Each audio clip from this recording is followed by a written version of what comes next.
Oil. What does that word mean?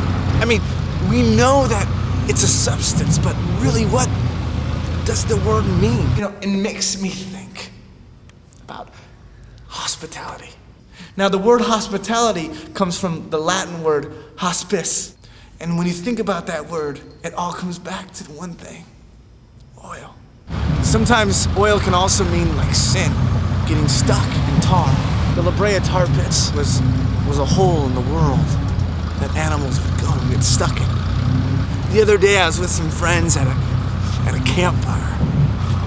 One of my friends, he picked up this old Pennzoil oil can.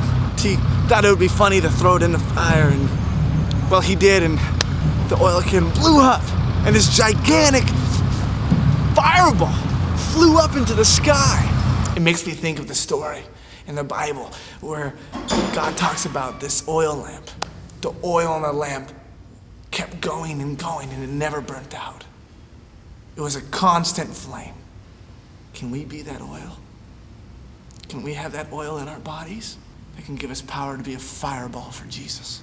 In the early church, in Acts, they used to actually soak their bodies in oil and roll around, and that represented, that symbolized them being washed clean and washed new. You look at these machines, and as you see these machines going up and down, they're working together to suck in substance out of the ground. I wonder if God took our lives and we allowed God to go up and down and all around in our spiritual lives, we can be used nationwide.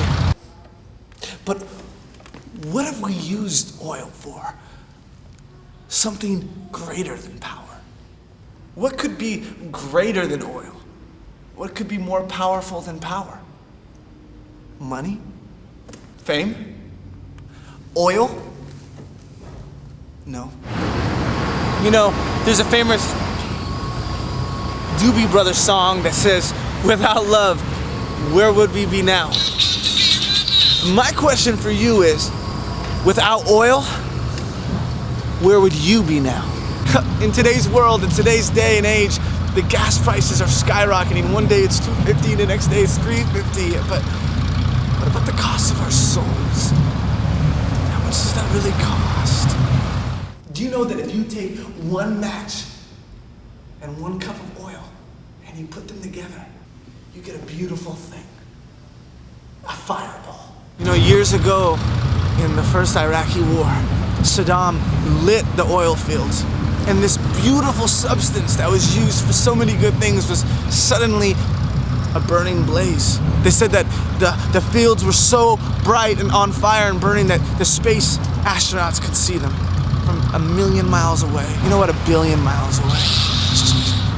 That stopped the Americans from pushing forward. Their precious oil was burnt. Who is your Saddam? What is stopping you in your life? Is it your reputation? I mean, maybe you're putting what people think above what God thinks. Are you God? Do you want to be God? Are you pretending to be something that you're really not? Sometimes it's hard to understand, isn't it? Sometimes it's hard to grasp, isn't it? It makes you start to wonder, what is God doing in your life? What is He pumping out in your heart? Is it oil? Is it life? Most importantly, is it love?